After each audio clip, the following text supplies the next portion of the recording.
The war in Iraq. Everybody meet Gilgamesh. Gilgamesh was an ancient Sumerian king who ruled in what we now know is modern-day Iraq.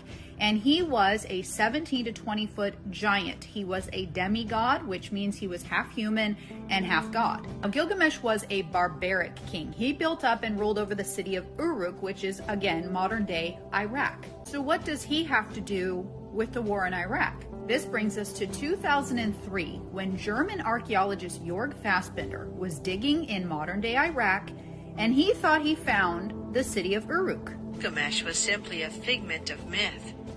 That was until Jörg Fassbinder and his team of archaeologists, using modern technology to look deep into the ground, discovered an entire ancient city beneath the desert, astonishingly laid out just as the city of Uruk, over which Gilgamesh had purportedly reigned, was described in the epic.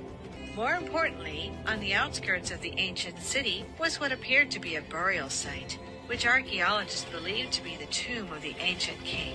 So Jörg goes to the authorities, tells them he thinks that he found the city of Uruk and possibly the tomb of Gilgamesh, and 5 months later, we invade Iraq. Now here's where it gets crazy, because not only did we invade Iraq immediately after his findings, our military builds a base directly over the ruins.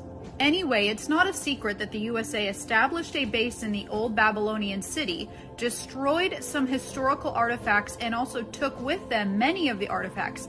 They constructed buildings and helicopter landing pads in the ancient city. It's not a secret that they were searching for something very important. This is where it gets crazy. Yeah. All the archaeological sites were then stopped in Iraq, so stop digging, you're out of here. And the U.S. military set up an encampment around the tomb site. But the locals around this encampment reported that the U.S. military were digging at night, taking things out of the ground and putting them onto trucks and driving them off. There were none. There were no weapons of mass. Okay. And, something's wrong. It's a whole world of deceit. We're going into Iraq to get artifacts, not to get anything but artifacts. That was the most important thing, they said. But which artifacts? I don't know. They just said artifacts.